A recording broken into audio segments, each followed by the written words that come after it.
Okay, so check this out. Riri Williams, right? Chick, straight genius from Chicago, MIT student, built her own freaking Iron Man suit, but now she's getting that academic L. She goes to the dean like, yo, can I get an extension on my grant? And Dean Choi and Professor Wilkes, they straight up hit her with the nah, you out. Why? Because she's been running a side hustle ghostwriting for students. Like, yo, you need that A+ assignment. Slide me some cash. So now she's expelled, right? Like kicked out, pack your stuff and bounce. But Riri ain't walking out sad now. She leaves in a full suit of armor, bro. She flies back home to Chicago, heart heavy, still mourning her best friend Natalie and her stepdad Gary, who got caught in a drive-by. Trauma. Deep, bro. Lands like clank. Caused that MIT I just pieced out. She links up with Xavier, Natalie's lil bro, and she's like, I want people to stop looking at me like I'm just some kid with gadgets. I want him to respect me, right? But the streets, they got different plans. Enter John, this sketchy dude who's like, yo, my cousin Parker Robbins wants to meet you. And Parker, he's out here running things as the Hood Cake, Glock, and Loki demonic vibes. The gang, we got John, he's the HR guy. Then you got Clown, and don't let the name fool you, this ain't some kid's birthday entertainment. Nah, she's the pyrotechnic specialist. Translation, she blows stuff up for fun and science. Next, Slug, the hacker. And then we got Roz and Jerry the muscle. And Rampage, the tech specialist. Dude's basically the pit crew of the operation, but Rampage is gonna replace by Riri. Riri pulls up to his hideout, trying to see what this is about, and bro tests her by throwing her in a gas-filled elevator like it's a saw trap. But Riri, she busts out, no sweat. At first she's like, yo, I'm not trying to go criminal, but then Parker's like, so what it's gonna cost for you to change your mind? And Riri's like, you don't have that kind of money. And Parker's like, Vowla. So Riri's like, okay, I'm in. Back home, it's messy. Her mom Ronnie sees the change and she's like, what is going on with you? And Riri just snaps, man yells, stress, and saying stuff like, you don't get it. And Ronnie with that mom wisdom is like, baby, you're still hurting. You never dealt with Natalie and Gary being gone. That pain, it's eating you alive. So what does Riri do? She throws herself into building her own AI system like a personal Jarvis. But her grief's so deep that the AI ends up looking and sounding like Natalie.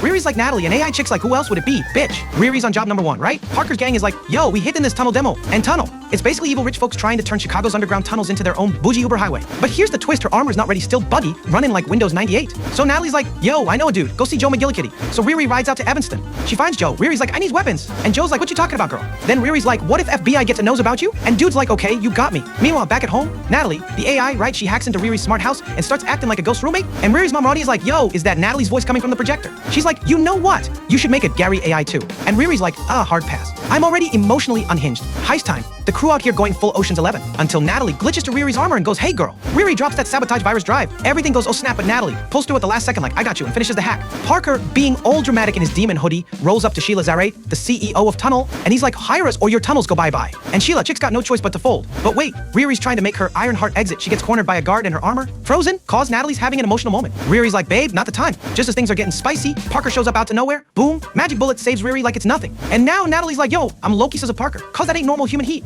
Back at Bad Guy HQ, Riri's chilling with the gang. Clown, yeah, that's his real name, straight up opens Parker's vault, puts the hood, and gets hit with a magical tingle. And John, he walks in like a disappointed youth pastor and goes, yo, hands off Parker's hood. Parker enters and he's like, next up, Heirloom Biotech. This shady company's out here messing with small-time farmers. And the crew's like, let's rob him for justice. But things get weird cause this one dude, Stuart Clark, used to roll with them, and now, dead. Riri's like, sus. So she heads back to Joe McGillicuddy, right? But plot twist, Joe is Zeke Stain, like Obadiah Stain's kid. You remember that bald dude with the Ironmonger suit who tried to barbecue Tony Stark in a cave? Yeah, that guy. And Zeke's like, look, don't be like my pops, okay? He gives her this biomesh skin. It's like SPF 1000 against tech detectors. At heist night, Riri rolls up all stealthy in her upgraded Ironheart gear. She lets Natalie run co-pilot like a digital ride or die. They sneak into Harlem, and Riri's trying to play it slick. Parker's negotiating with this Hunter Mason guy, all serious businessmen talk. But Riri, she's like, let him just snip the corner of this demon hoodie real quick. Bad idea. Suddenly the building goes full alert mode as it detects Riri's laser cutter. Lights flashing, alarm screaming, gas purge system kicks in. Parker snaps, and pow, eliminates the guy like it's personal. Security tries to step in, but nope. Parker handles them too. Riri's trying to escape. But oh no, John rolls up. He sees the chaos and thinks rear off Parker cause of Hood's piece. Riri's like, I know you killed Rampage. John's like, we don't do loose ends around here.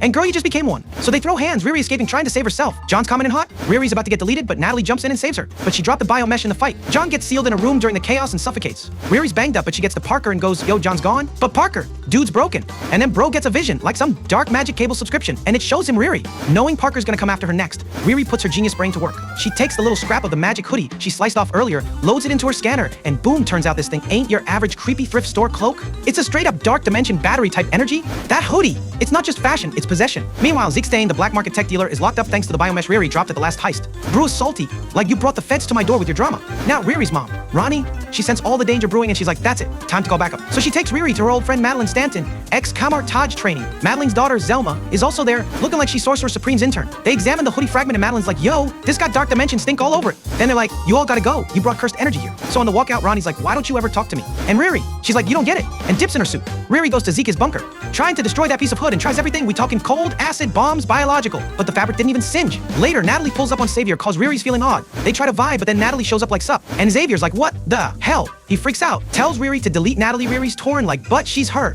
Natalie hears that, and she's like, you thinking about deleting me after everything? She just yeets herself out the suit and pieces out like a ghosted ex. Meanwhile, Parker's off pulling a full prison break and busts Zeke out like it's nothing. He walks into the cell like, Riri's out, so you're my new tech boy. Zeke's not thrilled, but he agrees. He's like, I mean, I do like enhancements. So they hook him up with bionic upgrades, super advanced stuff. But what Zeke doesn't know is Slug, that shady crew member, slipped in a little remote override. Bro just got turned into a cyborg puppet, and then Parker, who's now powered up, paranoid, and pissed, sends the whole crew after Riri. Straight up like she's the reason John's dead. Finish her. So Riri links up with Zelma, and she's like, yo, that hood, it's not just possessed, it's like Dormammu level bad. Parker's crew shows up, ready to throw hands. Zelma's like, nah, I ain't built for this. And dips. Riri fights off the goons solo with what's left of her gear, and when she's throwing hands with Clown, who's scary despite the name, she drops the truth bomb like, yo, John killed Clark? And just when it seems like Riri might be cornered, suddenly Natalie comes through. Like Digital Guardian Angel suits up Riri and punches the truck. Man, that was awesome. But just as they're flying to safety, Natalie turns to her and goes, I helped you. That's it. I'm done. Boom. Shuts down. Now Riri's sitting in a dark alley, and out to nowhere comes Zeke. Dude's got bionic arms, electric shocks, full-on cybervillain upgrade package. He wrecks Riri's suit like it's made of aluminum foil, but instead of finishing her off, he's like, yo, leave the city. Don't come back. And walks off.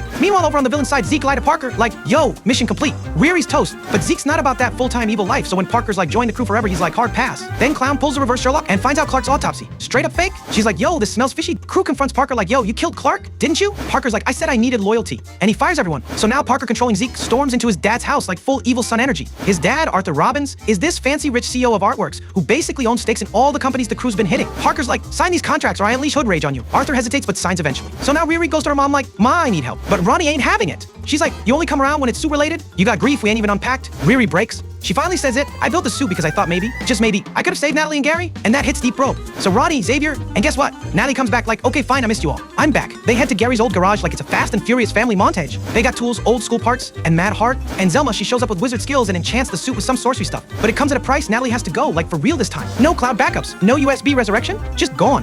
Flashback time. So Parker, before the whole flaming hood nightmare, he rolls up to his rich CEO dad Arthur's mansion with his boy John. Things go sideways. They split up. Parker's in a dark alley. When bam, mystery dude in a suit shows up like, yo, Parker, what do you want? And Parker's like, I want to be king.